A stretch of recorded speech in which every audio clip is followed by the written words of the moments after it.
ನಮಸ್ಕಾರ. Myself Lakshmi Devi, assistant professor, department of economics, government first grade college for women, Sindhanur, Raichur district. Indian economy is the compulsory paper for the BA 5th semester students.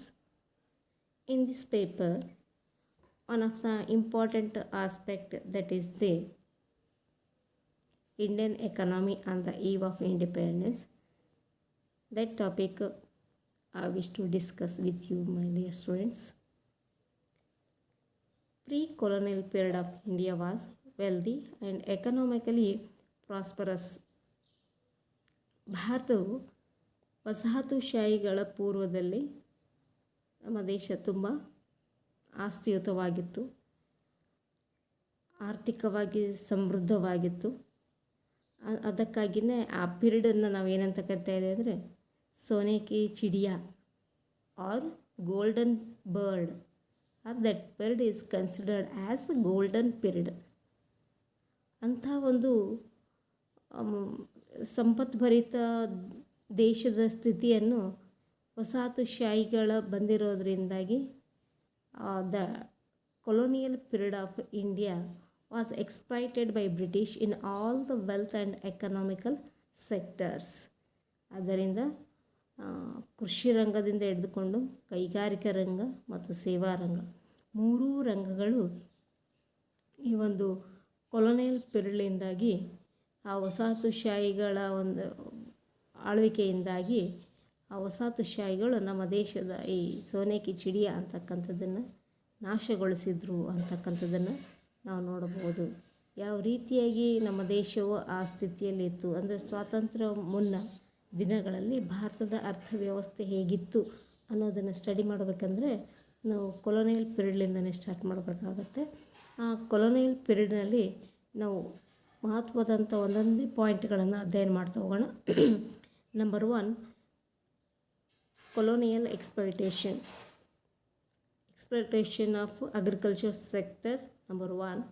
Number 2, exploitation of industrial sector. Number 3, exploitation of international trade ಅಂತಕ್ಕಂಥದ್ದನ್ನು ನೋಡಬಹುದಾಗಿದೆ. Exploitation of agriculture sector ಹೇಗಾಯಿತು ಅಂತಂದರೆ ಜಮೀನ್ದಾರಿ ಪದ್ಧತಿಯ ಮೂಲಕ. ಇಲ್ಲಿ ನಾವು 3 ಪ್ರಕಾರದ ಅಂಶಗಳನ್ನು ನಾವು ಟ್ರಯಾಂಗಲ್ ಆ್ಯಕ್ಟಿವಿಟೀಸ್ಗಳು ಇದ್ದಿರ್ತಕ್ಕಂಥದ್ದನ್ನು ನೋಡ್ಬೋದಾಗಿದೆ. ಸರ್ಕಾರ ಮತ್ತು ಜಮೀನ್ದಾರರು ಮತ್ತು ಹೊಲದಲ್ಲಿ ಕೆಲಸ ಮಾಡ್ತಕ್ಕಂಥ ಭೂರಹಿತ ಕಾರ್ಮಿಕರು ಅಂತಕ್ಕಂಥದ್ದನ್ನು ನೋಡಬಹುದಾಗಿದೆ. ಸರ್ಕಾರ ಒಂದು ಲಿಮಿಟಲ್ಲಿ ತೆರಿಗೆಯನ್ನು ಹೇರ್ತಾ ಇತ್ತು ಮತ್ತು ಸ್ವಾತಂತ್ರ್ಯವನ್ನು ಕೊಟ್ಟಿತ್ತು ಯಾರಿಗೆ ಅಂದರೆ ಜಮೀನ್ದಾರರಿಗೆ. ಅವರು ಎಷ್ಟು ಬೇಕಾದರೂ ತೆರಿಗೆಯನ್ನು ಯಾರ ಮೇಲೆ ವಿಧಿಸ್ಬೋದು, ಕಾರ್ಮಿಕರ ಮೇಲೆ ವಿಧಿಸ್ಬೋದಾಗಿತ್ತು. ಆ ಒಂದು ಕಾರ್ಮಿಕರ ಮೇಲೆ ವಿಧಿಸ್ತಾ ಇರೋದರಿಂದಾಗಿ ಅವರು ಉತ್ಪಾದನೆ ಆಗಿರ್ತಕ್ಕಂಥದ್ದನ್ನು ಟೆನೆಂಟ್ ಅಂತಕ್ಕಂಥವ್ರು ಏನಿದ್ದಾರೋ ಅವರು ಹೆಚ್ಚು ತೆರಿಗೆಗಳನ್ನು ಜಮೀನ್ದಾರಿಗೆ ಕಟ್ಟಬೇಕಾಗ್ತಾಯಿತ್ತು. ಆ ಜಮೀನ್ದಾರಿಗೆ ಕಟ್ತಾ ಇರೋದರಿಂದಾಗಿ ಇಲ್ಲಿ ಅವರು ಲಕ್ಸುರಿಯಸ್ ಲೈಫ್ನ ಲೀಡ್ ಮಾಡ್ತಾ ಹೋದರು ಜಮೀನ್ದಾರರು, ಮತ್ತು ಸರ್ಕಾರಕ್ಕೆ ಅವರು ಟ್ಯಾಕ್ಸ್ನ ಕಟ್ತಾ ಹೋದರು. ಇಲ್ಲಿ ಕಾರ್ಮಿಕರು, ನಿಜವಾದ ರೈತರು, ಹೊಲದಲ್ಲಿ ನಿಜವಾಗಿ ಕೆಲಸ ಮಾಡ್ತಕ್ಕಂಥ ರೈತರು ಇಲ್ಲಿ ಏನಾಗ್ತಾ ಬಂದರು ಅಂತಂದರೆ ಇಲ್ಲಿ ಅವರ ಒಂದು ವಿನಾಶಕ್ಕೆ ಒಳಗಾದರು ಅಂತಕ್ಕಂಥದ್ದನ್ನು ನಾವು ನೋಡಬಹುದಾಗಿದೆ. ಈ ಲ್ಯಾಂಡ್ಲೆಸ್ ಲೇಬರರ್ಸ್ಗಳನ್ನು ಇಲ್ಲಿ ಸಾಕಷ್ಟು ಹೀನಾಯ ಪರಿಸ್ಥಿತಿಯಲ್ಲಿ ನೋಡಲಾಯಿತು ಅನ್ನೋದನ್ನು ನೋಡಬಹುದು. ಎರಡನೇದಾಗಿ ಎಕ್ಸ್ಪ್ಲೋಟೇಷನ್ ಆಫ್ ಇಂಡಸ್ಟ್ರಿಯಲ್ ಸೆಕ್ಟರ್. ಕೈಗಾರಿಕಾ ರಂಗನೂ ಕೂಡ ಇಲ್ಲಿ ನಮ್ಮ ದೇಶದಲ್ಲಿ ಮಹತ್ವವಾಗಿ ನೋಡಬೇಕಾಗಿರ್ತಕ್ಕಂಥದ್ದು ಹ್ಯಾಂಡಿಕ್ರಾಫ್ಟ್ ಅಂತಕ್ಕಂಥದ್ದು. ನಮ್ಮ ದೇಶ ಕೊಲೋನಿಯಲ್ ಪೀರಿಯಡ್ ಬಿಫೋರ್ದಲ್ಲಿ ಏನಾಗ್ತಾ ಬಂತು ಅಂತಂದರೆ ಕೊಲೋನಿಯಲ್ ಪೀರಿಯಡ್ ಕೊಲೋನಿಯಲ್ ಪೀರಿಯಡ್ಗಿಂತ ಪೂರ್ವದಲ್ಲಿ ಹ್ಯಾಂಡಿಕ್ರಾಫ್ಟ್ ಅನ್ನೋದು ತುಂಬ ಚೆನ್ನಾಗಿ ಬೆಳೆದು ಬಂದಿತ್ತು ಅಂತಕ್ಕಂಥದ್ದನ್ನು ನೋಡ್ಬೋದಾಗಿದೆ. ಆ ಚೆನ್ನಾಗಿ ಬೆಳೆದು ಬಂದಿರೋದ್ರಿಂದಾಗಿ ನಮ್ಮ ದೇಶ ಎಕ್ಸ್ಪೋರ್ಟ್ ಕೂಡ ಜಾಸ್ತಿ ಮಾಡ್ತಾಯಿತ್ತು. ಎಕ್ಸ್ಪೋರ್ಟ್ ಜಾಸ್ತಿ ಮಾಡ್ತಾ ಇರೋದರಿಂದಾಗಿ ಒಂದು ಇಂಟರ್ನ್ಯಾಷನಲ್ ಡಿಮ್ಯಾಂಡ್ ಕೂಡ ಚೆನ್ನಾಗಿತ್ತು. ಆದರೆ ಈ ಒಂದು ಕೊಲೋನಿಯಲ್ ಪೀರಿಯಡಲ್ಲಿ there is there was exploitation of industrial sector ಅಂತ ಹೇಳ್ಬೋದು. ಯಾಕೆ ಅಂತಂದರೆ ಆ ಒಂದು ಬ್ರಿಟಿಷರು ಏನು ಮಾಡ್ತಾ ಬಂದರು ಅಂತಂದರೆ ಎಕ್ಸ್ಪೋರ್ಟ್ ಆದಮೇಲೆ ಏನು ಮಾಡ್ತಾ ಬಂದರು, ಫ್ರೀ ಇಂಪೋರ್ಟ್ನ ಮಾಡ್ತಾ ಬಂದರು. ಎಕ್ಸ್ಪೋರ್ಟ್ ಡ್ಯೂಟೀಸ್ಗಳನ್ನು ಹೆಚ್ಚು ಹಾಕ್ತಾ ಬಂದರು. ಎಕ್ಸ್ಪೋರ್ಟ್ ಡ್ಯೂಟಿನ ಹೆಚ್ಚಾಗ್ತಾ ಬರೋದರಿಂದಾಗಿ ನಮ್ಮದು ವಿದೇಶಿ ಮಾರಾಟ ಕ್ಷೀಣಿಸ್ತಾ ಬಂತು. ಮತ್ತು ಫ್ರೀ ಇಂಪೋರ್ಟನ್ನು ಮಾಡ್ತಾ ಇರೋದರಿಂದಾಗಿ ಇಲ್ಲಿ ಮಷಿನ್ ಮೇಡು ವಸ್ತುಗಳು ಏನಾಗ್ತಾ ಬಂದವು ಅಂತಂದರೆ ಸುಲಭವಾಗಿ ನಮ್ಮ ದೇಶದೊಳಗಡೆ ಬರ್ತಾ ಹೋದವು. ಆಗ ಮಷಿನ್ ಮೇಡ್ ವಸ್ತುಗಳು ಮತ್ತು ನಾವೇನು ಮಾಡ್ತಾಯಿದ್ದೆ ಹ್ಯಾಂಡಿಕ್ರಾಫ್ಟ್ ಮುಂದೆ ಅವುಗಳು ಶೈನ್ ಆಗ್ತಾ ಹೋಗಿರೋದ್ರಿಂದಾಗಿ ನಮ್ಮ ದೇಶದ ಕೈಗಾರಿಕಾ ಸೆಕ್ಟರ್ ಏನಾಗ್ತಾ ಬಂತು, ವಿನಾಶಕ್ಕೆ ಒಳಗಾಯಿತು ಅಂತಕ್ಕಂಥದ್ದನ್ನು ನೋಡಬಹುದು. ನಂತರ ಮೂರನೇದಾಗಿ ಎಕ್ಸ್ಪ್ಲೋಟೇಷನ್ ಆಫ್ ಇಂಟರ್ನ್ಯಾಷನಲ್ ಟ್ರೇಡ್ ಅಂತಕ್ಕಂಥದ್ದು. ಇಂಟರ್ನ್ಯಾಷನಲ್ ಟ್ರೇಡ್ನ ಯಾವ ರೀತಿ ಇವರು ಕ್ಲೋಸ್ ಮಾಡ್ತಾ ಬಂದರು ಅಂದರೆ ನಮ್ಮ ದೇಶದ ಹ್ಯಾಂಡಿಕ್ರಾಫ್ಟ್ ಅಂದರೆ ಡೊಮೆಸ್ಟಿಕ್ ಕೈಗಾರಿಕೆಗಳನ್ನು ಏನು ಮಾಡ್ತಾ ಬಂದರು ಅಂತಂದರೆ ಸಂಪೂರ್ಣವಾಗಿ ಕ್ಲೋಸ್ ಮಾಡ್ತಾನೆ ಬಂದರು. ಯಾವ ರೀತಿ ಕ್ಲೋಸ್ ಮಾಡ್ತಾ ಬಂದರು ಅಂತಂದರೆ ಇವರ ಒಂದು free export and free import ಅದು ಅವ್ರೇನು ಮಾಡ್ತಾ ಬಂದರು ಅಂತಂದರೆ ನಮ್ಮ ದೇಶದ ಸಾಮಗ್ರಿಗಳನ್ನು ಫ್ರೀಯಾಗಿ ತೊಗೊಂಡೋಗ್ತಾ ಹೋದರು. ಮತ್ತು ವಿದೇಶದಿಂದ ಬರ್ತಕ್ಕಂಥಗಳು ಫ್ರೀಯಾಗಿ ಒಳಗಡೆ ಬರೋಕ್ಕೆ ಅನುಕೂಲ ಮಾಡಿಕೊಟ್ರು. ಈ ರೀತಿಯ ಮಷಿನ್ ಮೇಡ್ ವಸ್ತುಗಳಿಗೆ ಹೆಚ್ಚು ಆದ್ಯತೆಯನ್ನು ನೀಡ್ತಾ ಹೋದರು. ಜನಸಾಮಾನ್ಯರು ಇಲ್ಲಿ ಮಷಿನ್ ಮೇಡ್ ವಸ್ತುಗಳಿಗೆ ಹೆಚ್ಚು ಆಕರ್ಷಿತರಾಗ್ತಾ ಬಂದರು. ಅದಕ್ಕೆ ನಾವೇನು ಹೇಳ್ತಾ ಬರ್ತೀವಿ ಅಂತಂದರೆ change in the pattern of demand ಅಂತಕ್ಕಂಥದ್ದು. ಅದು ಬೇಡಿಕೆಯಲ್ಲಿ ಬದಲಾವಣೆಗಳಾಗ್ತಾ ಬಂದವು. ಇದರಿಂದಾಗಿ ಈ ಮೂರು ರೀತಿಯಲ್ಲಿ ಬ್ರಿಟಿಷರು ಏನು ಮಾಡ್ತಾ ಬಂದರು ಅಂತಂದರೆ ಇಲ್ಲಿ ನಮ್ಮನ್ನು ಎಕ್ಸ್ಪ್ಲಾಯ್ಟ್ ಮಾಡ್ತಾನೆ ಬಂದರು ಅಂತಕ್ಕಂಥದ್ದನ್ನು ಆಗುತ್ತೆ. ಎರಡನೇ ಟಾಪಿಕ್ ಬಂದು Indian economy on the eve of ಇಂಡಿಪೆಂಡೆನ್ಸ್ದಲ್ಲಿ features of Indian economy on the eve of the independence ನಾವು ನೋಡಬೇಕಾಗತ್ತೆ. ಆ ಸಂದರ್ಭದಲ್ಲಿ ನಮ್ಮ ಭಾರತದ ಆರ್ಥಿಕ ವ್ಯವಸ್ಥೆ ಯಾವ ರೀತಿಯ ಲಕ್ಷಣಗಳನ್ನು ಒಳಗೊಂಡಿತ್ತು ಅಂತಕ್ಕಂಥದ್ದು. ಫಸ್ಟ್ ಒಂದು ಸ್ಟ್ಯಾಗ್ನೆಂಟ್ ಎಕಾನಮಿ, ಸ್ಥಗಿತ ಆರ್ಥಿಕತೆ ಅಂತಕ್ಕಂಥದ್ದು. ಅದು ನಮ್ಮಲ್ಲಿ ಯಾವ ರೀತಿ ಸ್ಥಗಿತ ಆರ್ಥಿಕತೆ ಅಂದರೆ ಸ್ಲೋ ಡೌನ್ ಇತ್ತು. ದ ರೇಟ್ ಆಫ್ ಡೆವಲಪ್ಮೆಂಟ್ ಇತ್ತು ಏನಂತಕ್ಕಂಥದ್ದು ತುಂಬಾ ಸ್ಲೋ ಆಗಿತ್ತು ಅಂತಕ್ಕಂಥದ್ದು. ಯಾಕೆ ಅಂತಂದರೆ ವಸ್ತುಗಳ ಮಾರಾಟ ಆಗಿರ್ಬೋದು, ವಸ್ತುಗಳ ಉತ್ಪಾದನೆ ಆಗಿರ್ಬೋದು, ಎಲ್ಲನೂ ಕೂಡ ಬ್ರಿಟಿಷರ ಕೈಯಲ್ಲೇ ಆಗಿರೋದ್ರಿಂದಾಗಿ ನಮ್ಮಲ್ಲಿ ಕ್ಯಾಪಿಟಲ್ ಜಾಸ್ತಿ ಇದ್ದಿಲ್ಲ ನಾವು ಇನ್ವೆಸ್ಟ್ ಮಾಡೋದಕ್ಕಾಗಿ, ಮತ್ತು ಡೆವಲಪ್ಡ್ ಇಂಡಸ್ಟ್ರಿಗಳೇ ಇದ್ದಿಲ್ಲ ಉದ್ಯೋಗಗಳನ್ನು ಒದಗಿಸೋದಕ್ಕಾಗಿ. ಆದ್ದರಿಂದಾಗಿ ಆ ಸಂದರ್ಭದಲ್ಲಿ ನಾವು ಪಾವರ್ಟಿ ಅಂತಕ್ಕಂಥದ್ದು ಜೊತೆಗೆ ಸ್ಟ್ಯಾಂಡ್ ಆಫ್ ಲಿವಿಂಗ್ ಅಂತಕ್ಕಂಥದ್ದು ಕಡಿಮೆ ಮಟ್ಟಕ್ಕೆ ಬಂದು ನಿಂತಿತ್ತು. ಆ ಒಂದು ಸ್ಥಿತಿಯನ್ನು ನಾವು ಸ್ಟ್ಯಾಗ್ನೆಂಟ್ ಎಕಾನಮಿ ಅಂತ ನಾವಿಲ್ಲಿ ಕರೆಯಬಹುದಾಗಿದೆ. ಎರಡನೇದಾಗಿ ನಾವು ಬ್ಯಾಕ್ವರ್ಡ್ ಎಕಾನಮಿ ಅಂತಕ್ಕಂಥದ್ದನ್ನು ನೋಡಬಹುದಾಗಿದೆ. ಬ್ಯಾಕ್ವರ್ಡ್ ಎಕಾನಮಿ ಅಂತಂದಾಗ ಯಾವಾಗ ಇಂಡಸ್ಟ್ರಿಯಲ್ ಡೆವಲಪ್ಮೆಂಟ್ ಸ್ಥಗಿತಗೊಂಡಿರುತ್ತೋ, ಅದು ಸಂಪೂರ್ಣವಾಗಿ ಇಳಿಮುಖಗೊಂಡಿರುತ್ತೋ ಮತ್ತು ಜನರು ಪಡಿತಕ್ಕಂಥ ಆದಾಯ ಇನ್ಕಮ್ ಪ್ರಮಾಣ ಕಡಿಮೆಯಾಗಿತ್ತು ಮತ್ತು ಪರ್ ಕ್ಯಾಪಿಟಲ್ ಇನ್ಕಮ್ ಕಡಿಮೆ ಇರತಕ್ಕಂಥ ಸನ್ನಿವೇಶ. ಅಗ್ರಿಕಲ್ಚರ್, ಇಂಡಸ್ಟ್ರಿ ಮತ್ತು ಇಂಟರ್ನ್ಯಾಷನಲ್ ಟ್ರೇಡ್ ಇವು ಮೂರಕ್ಕೂ ಇದು ವಸಾಹತುಶಾಹಿಗಳು ಹೊಡೆತ ಕೊಟ್ಟಿರೋದರಿಂದಾಗಿ ಈ ಒಂದು ಎಕಾನಮಿ ಅಂತಕ್ಕಂಥದ್ದು ಬ್ಯಾಕ್ವರ್ಡ್ ಆಯಿತು ಅಂತಕ್ಕಂಥದ್ದನ್ನು ನಾವು ಒಪ್ಕೊಳ್ಬೇಕಾಗ್ತಾ ಹೋಗುತ್ತೆ. ನಂತರ ಇರ್ತಕ್ಕಂಥ ಪ್ರಮುಖ ಲಕ್ಷಣ ಯಾವುದು ಅಂತಂದರೆ ಅಗ್ರಿಕಲ್ಚರ್ ಬ್ಯಾಕ್ವರ್ಡ್ನೆಸ್ ಅಂತಕ್ಕಂಥದ್ದು. ಆ ಸಂದರ್ಭದಲ್ಲಿ ಸರ್ಕಾರವು ಕೃಷಿ ಅಭಿವೃದ್ಧಿಗಾಗಿ ಬೇಕಾಗಿರ್ತಕ್ಕಂಥ ಪ್ರಮುಖ ಅಂಶಗಳನ್ನು ಅಂದರೆ ಇಲ್ಲಿ ಇರಿಗೇಷನ್ಗೆ ಸಂಬಂಧಪಟ್ಟಂತೆ ಯಾವುದೇ ಬದಲಾವಣೆಗಳನ್ನು ಮಾಡಿಲ್ಲ. ಒಂದು ಅಗ್ರಿಕಲ್ಚರ್ಗೆ ಸಂಬಂಧಪಟ್ಟಂತೆ ಯಾವುದೇ ಒಂದು ಯೋಜನೆಗಳನ್ನು ಅನುಷ್ಠಾನಗೊಳಿಸಲಿಲ್ಲ. ಆದರೆ ಅಂಥ ಸಂದರ್ಭದಲ್ಲಿ ಮೋರ್ ದೆನ್ 70% ಪೀಪಲ್ ಏನಾಗಿದ್ದರು ಅಂತಂದರೆ ಅಗ್ರಿಕಲ್ಚರ್ ಮೇಲೆ ಡಿಪೆಂಡ್ ಆಗಿದ್ದರು. ಆದರೆ ಇಲ್ಲಿ ಯಾವುದೇ ಒಂದು ಬದಲಾವಣೆಗಳಿಗೆ, ಅಭಿವೃದ್ಧಿಗೆ ಯಾವುದೇ ಕ್ರಮಗಳನ್ನು ಕೈಗೊಳ್ಳದೇ ಇರೋದರಿಂದಾಗಿ ಪ್ರೊಡಕ್ಟಿವಿಟಿ ಅಂತಕ್ಕಂಥದ್ದು ಏನಾಗ್ತಾ ಬಂತು ಅಂತಂದರೆ ಕಡಿಮೆ ಆಗ್ತಾ ಬಂತು ಅಂತಕ್ಕಂಥದ್ದನ್ನು ನೋಡಬಹುದಾಗಿದೆ. ನಂತರದಲ್ಲಿ ನಾವು ಇಂಡಸ್ಟ್ರಿಯಲ್ ಬ್ಯಾಕ್ವರ್ಡ್ನೆಸ್ನ ನಾವು ನೋಡಬಹುದಾಗುತ್ತೆ. ಏನಿದು ಇಂಡಸ್ಟ್ರಿಯಲ್ ಬ್ಯಾಕ್ವರ್ಡ್ನೆಸ್ ಅಂತಂದರೆ ನಮ್ಮ ದೇಶದಲ್ಲಿ ಆ ಸಂದರ್ಭದಲ್ಲಿ ಹೆವಿ ಇಂಡಸ್ಟ್ರಿಗಳನ್ನು ಸ್ಥಾಪನೆ ಮಾಡುವಷ್ಟು ಬಂಡವಾಳ ನಮ್ಮಲ್ಲಿ ಇದ್ದಿಲ್ಲ. ಹೌದು, ಏನದು ಲಾಭ ಆಗ್ತಾ ಬರ್ತಾಯಿತ್ತು, ಆ ಲಾಭ ಎಲ್ಲ ಯಾರಿಗೆ ಮುಟ್ತಾಯಿತ್ತು ಅಂತಂದರೆ ಬ್ರಿಟಿಷರಿಗೆ ಮುಟ್ತಾಯಿತ್ತು. ಬ್ರಿಟಿಷರಿಗೆ ಆ ಲಾಭ ಮುಟ್ತಾ ಇರೋದರಿಂದಾಗಿ ದೇಶೀಯ ಉತ್ಪಾದಕರಿಗೆ ಯಾವುದೇ ಲಾಭಗಳು ಸಿಗದೇ ಇರೋದರಿಂದಾಗಿ ದೇಶದಲ್ಲಿ ಬಂಡವಾಳ ಪ್ರಮಾಣ ಕಡಿಮೆ ಆಗ್ತಾ ಬಂತು. ಜೊತೆಗೆ ಹೆವಿ ಇಂಡಸ್ಟ್ರಿಗಳ ಒಂದು ಸ್ಥಾಪನೆ ಕೂಡ ಇಲ್ಲಿ ಕ್ಷೀಣಿಸಿತ್ತು ಅಂತಕ್ಕಂಥದ್ದನ್ನು ನಾವು ನೋಡಬಹುದಾಗಿದೆ. ನಂತರ ನಾವು ನೋಡೋದಾದರೆ ಪೂರ್ ಇನ್ಫ್ರಾಸ್ಟ್ರಕ್ಚರ್ ಅಂತಕ್ಕಂಥದ್ದು. ನಮ್ಮಲ್ಲಿ ಆ ಒಂದು ಇರಿಗೇಷನ್ಗೆ ಸಂಬಂಧಪಟ್ಟಂತೆ ನಾವು ನೋಡ್ತಾ ಹೋದರೆ, ಅದು ಶಿಕ್ಷಣಕ್ಕೆ ಸಂಬಂಧಪಟ್ಟಂತೆ ನಾವು ನೋಡ್ತಾ ಹೋದರೆ ನಮ್ಮ ದೇಶದಲ್ಲಿ ಏನಾಗ್ತಾ ಬಂದಿತ್ತು ಅಂತಂದರೆ ಆ ಎಲ್ಲ ಫೆಸಿಲಿಟಿಗಳನ್ನು ಇವರು ಕೊಡೋದರಲ್ಲಿ ಹಿಂದೇಟಾಕಿದ್ರು ಅಂತಕ್ಕಂಥದ್ದನ್ನು ನಾವು ನೋಡಬಹುದಾಗಿದೆ. ನಂತರ ಆ ಸಂದರ್ಭದಲ್ಲಿದ್ದಂಥ ಮತ್ತೊಂದು ಯಾವುದು ಅಂತಂದರೆ ಹೆವಿ ಡಿಪೆಂಡೆನ್ಸ್ ಆನ್ ಇನ್ಪುಟ್ಸ್ ಅಂತಕ್ಕಂಥದ್ದು. ಬ್ರಿಟೇನ್ ಮತ್ತು ಅದರ ಕಂಟ್ರಿಗಳ ಮೇಲೆ ನಮ್ಮ ದೇಶ ಡಿಪೆಂಡ್ ಆಗಿತ್ತು. ಅದು ಇನ್ಪುಟ್ಸ್ಗಳು ಬೇಕಾಗಿತ್ತು ಅಂತಂದರೆ ನಾವು ಅಲ್ಲಿಂದನೇ ತರಿಸ್ಕೋಬೇಕಾಗ್ತಾ ಬರ್ತಾಯಿತ್ತು. ಕೆಲವೊಂದು ಮಷಿನ್ಸ್ಗಳನ್ನು ನಾವು ಒಂದು ವೇಳೆ ಕೈಗಾರಿಕೆನ ಸ್ಥಾಪನೆ ಮಾಡ್ತೀವಿ ಅಂತಂದರೆ ಆ ಸ್ಥಾಪನೆ ಮಾಡೋದಕ್ಕಾಗಿ ಬೇಕಾಗಿರ್ತಕ್ಕಂಥ ಇನ್ಪುಟ್ಸ್ಗಳನ್ನು ನಾವು ವಿದೇಶದಿಂದ ತರಿಸ್ಕೋಬೇಕಾಗಿತ್ತು.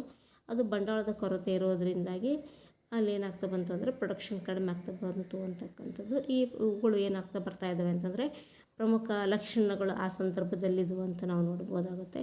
ಮುಂದುವರೆದು ನೋಡಬೇಕಾಯಿತು ಅಂತಂದರೆ ನಾವು ಕೊಲೋನಿಯಲ್ ಪೀರಿಯಡ್ನಲ್ಲಿ ನಾವು ಇನ್ನೊಂದು ರೀತಿಯಲ್ಲಿ ನೋಡ್ಬೋದು. Agriculture sector on the eve of independence, ಕೃಷಿ ಪರಿಸ್ಥಿತಿ.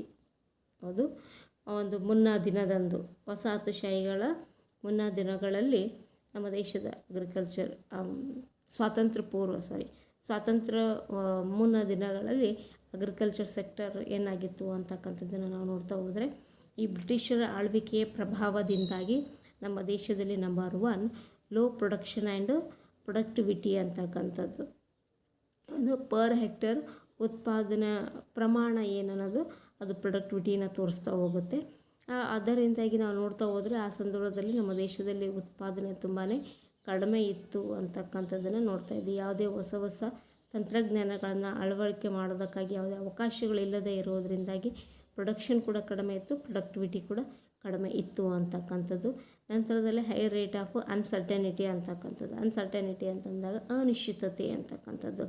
ಅದು ಅಂದರೆ ಸರಿಯಾದ ಸಮಯಕ್ಕೆ ರೈನ್ಫಾಲ್ ಆಗದೇ ಇರುವುದರಿಂದಾಗಿ ಅದು ನಂತರದಲ್ಲಿ ಉತ್ತಮವಾದಂಥ irrigation facility, means of irrigation ಅಂತ ಏನು ಹೇಳ್ತಾ ಇದ್ವಲ್ಲ, ಅದು ನೀರಾವರಿ ಸವಲತ್ತುಗಳನ್ನು ಒದಗಿಸಿ ಕೊಡದೇ ಇರುವುದರಿಂದಾಗಿ ವಸಾಹತುಶಾಹಿಗಳು ಏನಿದ್ದಾರೋ, ಬ್ರಿಟಿಷರು ಏನಿದ್ದಾರೋ, ಇವರು ನಮ್ಮ ದೇಶದ ಅಗ್ರಿಕಲ್ಚರ್ ಅಭಿವೃದ್ಧಿಗಾಗಿ ಬೇಕಾಗಿರ್ತಕ್ಕಂಥ ಎಲ್ಲ ಒಂದು ಸವಲತ್ತುಗಳನ್ನು ಕೊಡುವಲ್ಲಿ ಹಿಂದೇಟು ಹಾಕಿರುವುದರಿಂದಾಗಿ, ಜೊತೆಗೆ ಅದೇ ಸಂದರ್ಭದಲ್ಲಿ ಪ್ರಕೃತಿಯು ಕೂಡ ಅಲ್ಲಿ ಸರಿಯಾದ ರೀತಿಯಲ್ಲಿ ರೈನ್ಫಾಲ್ ಆಗದೇ ಇರುವುದು, ಪ್ರಕೃತಿಯ ಕಾರಣದಿಂದಾಗಿ ರೈನ್ಫಾಲ್ ಆಗದೇ ಇರುವುದರಿಂದಾಗಿ ಇಲ್ಲಿ ನಮ್ಮಲ್ಲಿ ಏನಾಗಿತ್ತು, ಅಗ್ರಿಕಲ್ಚರ್ ಅಂತಕ್ಕಂಥದ್ದು ಅನ್ಸರ್ಟನಿಟಿ ಪರಿಸ್ಥಿತಿಗೆ ಹೋಗಿತ್ತು ಅನ್ನೋದನ್ನು ನೋಡಬಹುದಾಗಿದೆ. ಅದು ಆದ ನಂತರದಲ್ಲಿ ನಾವು ನೋಡಬೇಕಾಗಿರ್ತಕ್ಕಂಥದ್ದು ಇಲ್ಲಿ ಡಾಮಿನೆನ್ಸ್ ಆಫ್ ಸಬ್ಸಿಸ್ಟೆನ್ಸ್ ಫಾರ್ಮಿಂಗ್ ಅಂತಕ್ಕಂಥದ್ದು. ನಮ್ಮ ದೇಶದಲ್ಲಿ ಇರ್ತಕ್ಕಂಥ ಜನರೇನು ಉತ್ಪಾದನೆ ಮಾಡ್ತಾ ಇದ್ರಲ್ಲ, ಅದು ಆಹಾರಗಳ ಸಂಗ್ರಹಣೆ ತೊಂದರೆ ಇತ್ತು ಅಂತಕ್ಕಂಥದ್ದು. ಯಾಕೆಂತಂದರೆ ಅವರು ಉತ್ಪಾದನೆ ಮಾಡೋದಕ್ಕಾಗಿ ಯಾವುದೇ ತಂತ್ರಜ್ಞಾನಗಳನ್ನು ಅಳವಡಿಸ್ತಾ ಇಲ್ಲ. ಹೌದು, ಇರಿಗೇಷನ್ ಇತ್ತು ಅಂತಂದರೆ ಉತ್ಪಾದನೆ ಹೆಚ್ಚಾಗಬಹುದಾಗಿತ್ತು. ಹೌದು, ನಂತರ ರಸಗೊಬ್ಬರಗಳನ್ನು ಬಳಕೆ ಮಾಡ್ತಾಯಿದ್ರೆ ನಾಶ ಆಗದೇ ಇರೋ ಪ್ರಮಾಣ, ಕ್ರಿಮಿಕೀಟಗಳಿಂದ ನಾಶ ಆಗೋ ಪ್ರಮಾಣವನ್ನು ತಪ್ಪಿಸ್ಬೋದಾಗಿತ್ತು. ಅದು ಯಾವುದೇ ಪರಿಸ್ಥಿತಿ ಇಲ್ಲದೆ ಇರೋದರಿಂದಾಗಿ ಉತ್ಪಾದನೆ ಅಂತಕ್ಕಂಥದ್ದು ಏನಾಗ್ತಾ ಬಂತು, ಕಡಿಮೆ ಆಗ್ತಾ ಬಂತು. ಸ್ಟಾಕ್ ಇಟ್ಕೊಳೋಕ್ಕೆ ಸಾಧ್ಯ ಆಗಲೇ ಇಲ್ಲ. ಇದರಿಂದಾಗಿ ಇಲ್ಲಿ ನೋ ಸರ್ಪ್ಲಸ್ ಅಂತಕ್ಕಂಥದ್ದು, ಅವರು ಉತ್ಪಾದನೆ ಮಾಡಿರೋದು ಅವ್ರು ತಿನ್ನೋದಕ್ಕೆ ಮಾತ್ರ ಸಾಕಾಗ್ತಾ ಹೋಯಿತು. ಅವರು ಹೆಚ್ಚುವರಿ ಉತ್ಪಾದನೆ ಮಾಡಿ ಆ ಹೆಚ್ಚುವರಿ ಉತ್ಪಾದನೆ ಮಾರಾಟ ಮಾಡಿ ಲಾಭ ಪಡಿಬೇಕು, ಆದಾಯ ಪಡಿಬೇಕನ್ನೋಂಥ ಒಂದು ಸ್ಥಿತಿಯಲ್ಲಿ ಅವರು ಇದ್ದಿಲ್ಲ. ಯಾಕಂದರೆ ಇಲ್ಲಿ ಉತ್ಪಾದನೆ ಕಡಿಮೆ ಪ್ರಮಾಣದಲ್ಲಿ ಆಗ್ತಾ ಇತ್ತು ಅಂತಕ್ಕಂಥದ್ದು. ನಂತರದಲ್ಲಿ ಸ್ಮಾಲ್ ಲ್ಯಾಂಡ್ ಹೋಲ್ಡಿಂಗ್ಸ್ ಅಂತಕ್ಕಂಥದ್ದು, ಚಿಕ್ಕ ಚಿಕ್ಕ ಭೂಮಿಗಳನ್ನು ಇವರು ಒಡೆಯರಾಗಿದ್ದರು. ದೊಡ್ಡ ಪ್ರಮಾಣದ ಭೂಮಿಯನ್ನು ಹೊಂದಿದರೆ ಅಲ್ಲಿ ತಂತ್ರಜ್ಞಾನಗಳನ್ನು, ತಾಂತ್ರಿಕತೆಯನ್ನು ಮತ್ತು ಯಂತ್ರೋಪಕರಣಗಳನ್ನು ಬಳಸಬಹುದಾಗ್ತಾಯಿತ್ತು. ಆದರೆ ಚಿಕ್ಕ ಚಿಕ್ಕ ಹಿಡುವಳಿಗಳನ್ನು ಹೊಂದಿರುವುದರಿಂದಾಗಿ ಅಲ್ಲಿ ಯಾವುದೇ ತಂತ್ರಜ್ಞಾನಗಳನ್ನು ಅಳವಡಿಸಲು ಸಾಧ್ಯವಾಗುವುದಿಲ್ಲ. ಆದ್ದರಿಂದಾಗಿ ಇಲ್ಲಿ ಸ್ಮಾಲ್ ಲ್ಯಾಂಡ್ ಹೋಲ್ಡಿಂಗ್ಸ್ಗಳು ಕೂಡ ಕೃಷಿಯ ಹಿಂದುಳಿದಕ್ಕೆ ಕಾರಣವಾಯಿತು ಅಂತಕ್ಕಂಥದ್ದನ್ನು ನೋಡಬಹುದಾಗಿದೆ. ನಂತರದಲ್ಲಿ ನಾವು land revenue system under British Raj ಅಂತಕ್ಕಂಥದ್ದನ್ನು ನಾವು ನೋಡಬಹುದಾಗಿದೆ. ಹೌದು, land revenue system under British Raj ಅಂತಂದಾಗ ಇವರ ಬ್ರಿಟಿಷರ ಆಳ್ವಿಕೆಯ ಸಂದರ್ಭದಲ್ಲಿ ಭೂಮಿಯಿಂದ ಬರ್ತಕ್ಕಂಥ ಲಾಭ ಏನಾಗಿತ್ತು ಅಂತಂದರೆ ಸಂಪೂರ್ಣವಾಗಿ ಸರ್ಕಾರಕ್ಕೆ ಸಿಗ್ತಾಯಿತ್ತು ಮತ್ತು ಇಲ್ಲಿರ್ತಕ್ಕಂಥ ಜಮೀನ್ದಾರಿಗೆ ಸಿಗ್ತಾಯಿತ್ತು. ಕೆಲಸ ಮಾಡ್ತಕ್ಕಂಥವ್ರಿಗೆ ಇಲ್ಲಿ ಸಿಗ್ತಾ ಇದ್ದಿಲ್ಲ ಅಂತಕ್ಕಂಥದ್ದು ನೋಡಬಹುದಾಗುತ್ತೆ. ಅದರಿಂದಾಗಿ ಇಲ್ಲಿ ನಂತರ ನಾವು Gulf between owners and tillers of the soil ಅಂತಕ್ಕಂಥದ್ದು, ಭೂಮಿಯಲ್ಲಿ ನಿಜವಾಗಿ ಕೆಲಸ ಮಾಡುವವರು ಮತ್ತು ಇಲ್ಲಿ ಭೂಮಿಯ ಓನರ್ಗಳ ನಡುವೆ ವ್ಯತ್ಯಾಸಾತ್ಮಕ ಜೀವನ ನಡೀತಾ ಹೋಯಿತು. ಓನರ್ಸ್ ಅಂತಕ್ಕಂಥವ್ರು, ಭೂಮಿಯ ಜಮೀನ್ದಾರು ಅಂತಕ್ಕಂಥವ್ರು ಲಕ್ಸುರಿಯಸ್ ಜೀವನವನ್ನು ನಡೆಸ್ತಾ ಹೋದರೆ, ಇಲ್ಲಿರ್ತಕ್ಕಂಥ ಕಾರ್ಮಿಕರು ಚಿಕ್ಕ ಚಿಕ್ಕ ಒಂದು ಭೂಮಿಯನ್ನು ಹೊಂದಿರತಕ್ಕಂಥವ್ರು ಅತಿ ಬಡತನದ ಸ್ಥಿತಿಯ ಜೀವನವನ್ನು ನಡೆಸಬೇಕಾಗ್ತಾಯಿತ್ತು. ನಂತರ ನಾವು ನೋಡ್ತಾ ಹೋದರೆ industrial sector on the eve of independence, ಸ್ವತಂತ್ರ ದಿನಗಳ ಮುನ್ನದಲ್ಲಿ ನಮ್ಮ ದೇಶದ ಕೈಗಾರಿಕೆ ಪರಿಸ್ಥಿತಿ ಹೇಗಿತ್ತು ಅಂತಕ್ಕಂಥದ್ದು ಬ್ರಿಟಿಷರ ಆಳ್ವಿಕೆಯ ಪ್ರಭಾವದಿಂದಾಗಿ ಇಲ್ಲಿ ಒಂದೇನಾಯಿತು ಬರ್ತಾ ಹೋಗುತ್ತೆ ಅಂದರೆ, ನಂಬರ್ 1 ಸಿಸ್ಟಮ್ಯಾಟಿಕ್ ಡಿ-ಇಂಡಸ್ಟ್ರಿಯಲೈಜೇಷನ್ ಅಂತಕ್ಕಂಥದ್ದನ್ನು ನಾವು ನೋಡ್ತಾ ಇದ್ದೀವಿ. ಏನಾಗ್ತಾ ಬಂತು ಅಂತಂದರೆ, ನಮ್ಮ ದೇಶದಲ್ಲಿ ಹ್ಯಾಂಡಿಕ್ರಾಫ್ಟ್ ಅಂತಕ್ಕಂಥದ್ದು ಸಂಪೂರ್ಣವಾಗಿ ನಾಶವೊಂದುತ್ತಾ ಹೋದವು. ನಂತರದಲ್ಲಿ ಯಾವುದೇ ಮಾಡರ್ನ್ ಇಂಡಸ್ಟ್ರಿಗಳ ಸ್ಥಾಪನೆ ಕೂಡ ಇಲ್ಲಿ ಆಗಲಿಲ್ಲ ಅಂತಕ್ಕಂಥದ್ದು. ಅದು ಮಾಡರ್ನ್ ಇಂಡಸ್ಟ್ರಿಗಳ ಸ್ಥಾಪನೆ ಆದರೂ ಕೂಡ ಅದನ್ನು ಮಾಡ್ತಕ್ಕಂಥವ್ರು ಯಾರಾದರು ಅಂತಂದರೆ ಬ್ರಿಟಿಷರು ಆಗ್ತಾ ಹೋದರು. ಅವರು ಬ್ರಿಟಿಷರು ತಮಗೆ ಬೇಕಾಗಿರ್ತಕ್ಕಂಥ ಒಂದು ವಸ್ತುಗಳನ್ನು ಉತ್ಪಾದನೆ ಮಾಡಿ ತಮ್ಮ ಇಚ್ಛೆ ಬಂದಂಥ ಪ್ರೈಸಿಗೆ ನಮಗೆ ಮಾರಾಟ ಮಾಡ್ತಕ್ಕಂಥ ಸನ್ನಿವೇಶ ಕ್ರಿಯೇಟ್ ಮಾಡ್ಕೊಳ್ತಾ ಹೋದರು. ನಂತರದಲ್ಲಿ ಇವರು ಕಮ್ಯುನಿಕೇಷನ್, ರೈಲ್ವೆ, ಪವರ್ ಮತ್ತು ಸ್ಪೋರ್ಟ್ಸ್ ಇವುಗಳನ್ನು ಇಂಟ್ರೊಡ್ಯೂಸ್ ಮಾಡ್ತಾ ಹೋದರು. ಇದನ್ನು ಸಂಪೂರ್ಣವಾಗಿ ತಮಗಾಗಿಯೇ ಬಳಕೆ ಮಾಡ್ತಾ ಹೋದರು, ತಮ್ಮ ಒಳಿತಿಗಾಗಿಯೇ ಬಳಕೆ ಮಾಡ್ತಾ ಹೋದರು. ಇದರಿಂದ ನಮ್ಮ ದೇಶದಲ್ಲಿ ಇಂಡಸ್ಟ್ರಿಗಳನ್ನು ಸ್ಥಾಪನೆ ಮಾಡುವವರಿಗೆ ಅಂತಕ್ಕಂಥದ್ದು ಯಾವುದೇ ಅನುಕೂಲ ಆಗಿಲ್ಲ ಅನ್ನೋದನ್ನು ನೋಡಬಹುದಾಗಿದೆ. ಎರಡನೇದಾಗಿ ನಾವು ನೋಡ್ತಾ ಹೋದರೆ ಡಿಸ್ಕ್ರಿಮಿನೇಟರಿ ಟ್ಯಾರಿಫ್ ಪಾಲಿಸಿ ಅಂತಕ್ಕಂಥದ್ದು. ಯಾವ ರೀತಿ ಟ್ಯಾರಿಫ್ ಪಾಲಿಸಿ ಅಂತಂದರೆ, ಎಕ್ಸ್ಪೋರ್ಟ್ ಮಾಡಿದ ರಾ ಮೆಟೀರಿಯಲ್ಸ್ಗಳನ್ನು, ನಮ್ಮ ದೇಶದ ರಾ ಮೆಟೀರಿಯಲ್ಸ್ಗಳನ್ನು ಅವರು ಎಕ್ಸ್ಪೋರ್ಟ್ ಮಾಡ್ತಾ ಹೋದರು ವಿತೌಟ್ ಎಕ್ಸ್ಪೋರ್ಟ್ ಡ್ಯೂಟೀಸ್. ಹೌದು, ನಮ್ಮ ದೇಶದಿಂದ ಹೊರಗಡೆ ಹೋಗ್ತಾ ಇದ್ದಾವೆ ಅಂತಂದರೆ ಅದನ್ನು ಸಂಪೂರ್ಣವಾಗಿ ಫ್ರೀಯಾಗಿ ಹೊರಗಡೆ ಕಳಿಸ್ತಾ ಹೋದರು ಮತ್ತು ಇಂಪೋರ್ಟ್ ಮಾಡಿಕೊಂಡು ಅವುಗಳನ್ನು ಹೆಚ್ಚಿನ ಬೆಲೆಗೆ ನಮ್ಮ ದೇಶದ ಜನರಿಗೆ ಮಾರಾಟ ಮಾಡ್ತಾ ಹೋದರು. ಇದು ಒಂದು ಪರಿಸ್ಥಿತಿ ನಮ್ಮ ದೇಶದಲ್ಲಿ. ಮತ್ತು ನ್ಯೂ ಪ್ಯಾಟ್ರನ್ ಆಫ್ ಡಿಮ್ಯಾಂಡ್ ಅಂತಕ್ಕಂಥದ್ದನ್ನು ಕೂಡ ನಾವು ನೋಡ್ಬೋದಾಗುತ್ತೆ. ನ್ಯೂ ಪ್ಯಾಟ್ರನ್ ಆಫ್ ಡಿಮ್ಯಾಂಡ್ ಅಂತಂದರೆ ಇಲ್ಲಿ ಮಷಿನ್ ಮೇಡ್ ಪ್ರಾಡಕ್ಟ್ಗಳು ಕೂಡ ಮಾರ್ಕೆಟ್ಗೆ ಬರ್ತಾ ಹೋದು, ಹ್ಯಾಂಡಿಕ್ರಾಫ್ಟ್ ಪ್ರಾಡಕ್ಟ್ಗಳು ಕೂಡ ಮಾರ್ಕೆಟ್ ಬರ್ತಾ ಹೋದು. ಈ ಟ್ರೆಡಿಷ್ನಲ್ ಪ್ರಾಡಕ್ಟ್ ಆಗಿರ್ತಕ್ಕಂಥ ವಸ್ತುಗಳಿಗಿಂತ ಮಷಿನ್ ಮೇಡ್ ಪ್ರಾಡಕ್ಟ್ಗಳು ಹೆಚ್ಚು ಅಟ್ರಾಕ್ಟ್ ಹೋಗ್ತಾ ಇರೋದ್ರಿಂದಾಗಿ ಈ ಬೇಡಿಕೆಯಲ್ಲಿರ್ತಕ್ಕಂಥ ಒಂದು ಬೇಡಿಕೆಯಲ್ಲಿ ಹಲವಾರು ಬದಲಾವಣೆಗಳು ಕಂಡುಬಂದವು ಅನ್ನೋದನ್ನು ನೋಡಬಹುದಾಗಿದೆ. ನಂತರ ನಾವು ನೋಡ್ತಾ ಹೋದರೆ ಇಂಟ್ರೊಡಕ್ಷನ್ ಆಫ್ ರೈಲ್ವೇಸ್ ಅಂತಕ್ಕಂಥದ್ದು. ಅದು ಇದು ರೈಲ್ವೇಸ್ ಅಂತಂದಾಗ ಇದನ್ನು ಅವರು ಏನು ಮಾಡ್ತಾ ಬಂದರು ಅಂತಂದರೆ, ತಮ್ಮ ವಸ್ತುಗಳನ್ನು ಸರಬರಾಜು ಮಾಡೋದಕ್ಕಾಗಿ ಒಂದು ಪ್ರದೇಶದಿಂದ ಮತ್ತೊಂದು ಪ್ರದೇಶಕ್ಕೆ ಸುಲಭವಾಗಿ ಸರಬರಾಜು ಮಾಡೋದಕ್ಕಾಗಿ ಏನು ಮಾಡ್ತಾ ಬಂದರು ಅಂತಂದರೆ, ಈ ರೀತಿಯ ಒಂದು ರೈಲ್ವೇನ ಇಂಟ್ರೊಡ್ಯೂಸ್ ಮಾಡಿದರು ಅಂತಕ್ಕಂಥದ್ದನ್ನು ನೋಡಬಹುದಾಗಿದೆ. ಈ ಸಂದರ್ಭದಲ್ಲಿ ನಾವು ಮಷಿನ್ ಮೇಡ್ ಪ್ರಾಡಕ್ಟ್ಸ್ಗಳೇನ ಬಂದವು ಅಂತಂದರೆ ಇವುಗಳನ್ನು ಎದುರಿಸ್ಬೇಕಾಗ್ತಾ ಬಂತು. The competition from the machine made products ಅಂತಕ್ಕಂಥದ್ದನ್ನು ನೋಡ್ತಾ ಹೋದ್ವಿ.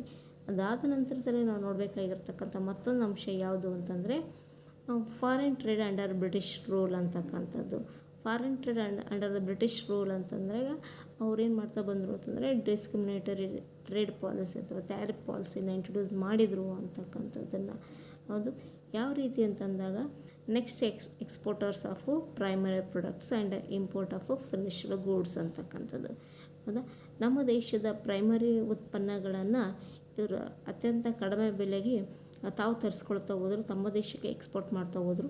ನಂತರದಲ್ಲಿ ಅದೇ ಪ್ರಾಡಕ್ಟ್ಗಳನ್ನು ನಾವು ಫಿನಿಶ್ಡ್ ಗೂಡ್ಸ್ ಆಗಿ ತಯಾರು ಮಾಡಿ ನಮ್ಮ ದೇಶಕ್ಕೆ ಇಂಪೋರ್ಟ್ ಮಾಡಿ ಅವುಗಳನ್ನು ನಮ್ಮ ದೇಶದಲ್ಲಿ ಮಾರಾಟ ಮಾಡ್ತಕ್ಕಂಥ ಕೆಲಸವನ್ನು ಮಾಡ್ತಾ ಹೋದರು. ಅದಾದ ನಂತರದಲ್ಲಿ ಮೊನೊಪೊಲಿ ಕಂಟ್ರೋಲ್ ಅಂದ ಇಂಡಿಯಾಸ್ ಫಾರಿನ್ ಟ್ರೇಡ್, ನಮ್ಮ ದೇಶದ ವಿದೇಶಿ ವ್ಯಾಪಾರದ ಮೇಲೆ ಅವರದೇ ಆದಂಥ ಏಕಸ್ವಾಮ್ಯ ಅಧಿಕಾರವನ್ನು ಹೊಂದಿದ್ರು. ಹೌದು, ಯಾವ ವಸ್ತುಗಳನ್ನು ಮಾರಾಟ ಮಾಡೋಕ್ಕೂ, ಎಷ್ಟು ಮಾರಾಟ ಮಾಡೋಕ್ಕೂ, ಲಾಭ ಎಷ್ಟು ತೊಗೋಬೇಕು ಅನ್ನೋ ಎಲ್ಲ ನಿರ್ಧಾರಗಳು, ಟ್ಯಾರಿಫ್ನ ಎಷ್ಟು ಕಟ್ಟಬೇಕು ಅಂತಕ್ಕಂಥದ್ದು, ಎಕ್ಸ್ಪೋರ್ಟ್ ಡ್ಯೂಟಿ ಎಷ್ಟು ಇರಬೇಕು, ಇಂಪೋರ್ಟ್ ಡ್ಯೂಟಿ ಎಷ್ಟು ಇರಬೇಕು ಅಂತಕ್ಕಂಥ ಎಲ್ಲ ರೀತಿ ನಿರ್ಧಾರಗಳನ್ನು ಏನು ಮಾಡ್ತಾ ಬಂದರು ಅಂತಂದರೆ ಬ್ರಿಟಿಷರೇ ಇಲ್ಲಿ ನಿರ್ಧಾರ ಮಾಡ್ತಾ ಬಂದರು. ಅದರಿಂದಾಗಿ there was a monopoly control on the India's foreign trade ಅಂತಕ್ಕಂಥದ್ದನ್ನು ನೋಡಬಹುದಾಗಿದೆ. ನಂತರದಲ್ಲಿ ಸರ್ಪ್ಲಸ್ ಟ್ರೇಡ್ ಆಗ್ತಾ ಬಂತು ಅಂತಕ್ಕಂಥದ್ದು ನೋಡ್ತಾ ಇದ್ದೀವಿ. ಸರ್ಪ್ಲಸ್ ಟ್ರೇಡ್ ಅಂತಂದಾಗ ವ್ಯಾಪಾರದಿಂದ ಹೆಚ್ಚುವರಿ ಲಾಭ ಸಿಗ್ತಾ ಬಂತು. ಆ ಲಾಭ ಯಾರಿಗೆ? ಬೆನಿಫಿಟ್ ಯಾರಿಗೆ ಸಿಗ್ತಾ ಹೋಯಿತು ಅಂತಂದರೆ ಬ್ರಿಟಿಷರಿಗೆ ಸಿಗ್ತಾ ಹೋಯಿತು.